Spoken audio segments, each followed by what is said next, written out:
बिस्मिल्लाहिर्रहमानिर्रहीम। फरमान मुस्तफ़ा सल्लल्लाहु तआला अलैहि वसल्लम जो ये दुरूद शरीफ पढ़ेगा 70 फरिश्ते 1000 दिन तक उसकी निगरानी रहते हैं। सल्लल्लाहु अलैहि हबीब।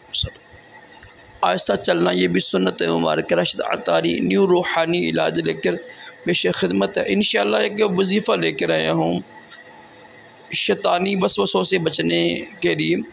कि शैतानी वसवसे होती है ना, ये बड़े ख़तरनाक होते हैं। अल्लाह रसूल के बारे में अजीब-ओ-गरीब वसवसे आते हैं, फिर सहाबा कराम के बारे में, औलिया कराम के बारे में शैतान गुमराह करता है ना, और फिर वालिदैन के बारे में, उलमा कराम के बारे में, अपने ईमान के हवाले से। तो इन सब से बचने के लिए ये वजीफ़ा कीजिएगा।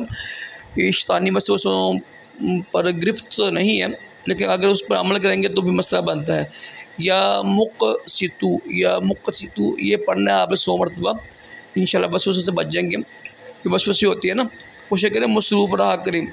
हदीस पाक में जो लोग फ़ारिग़ रहते हैं ना, जो लोग फ़ारिग़ रहते हैं वो शैतान का घर होता है दिमाग वो ना, तो मसरूफ़ रहने से भी वसवसे ख़त्म हो जाते हैं, नेक अमाल करने से भी। और इसका सबसे आसान हल ये है कि इस पर गौर न किया करें, ठीक है। वसवसों की वजह से इंसान डिप्रेशन का शिकार हो जाता है, ठीक है, बुरे अमाल पे पड़ जाता है। तो ये अमल लाज़मी अमल कीजिएगा, इंशाअल्लाह वसवसे नहीं आएंगे इसके साथ।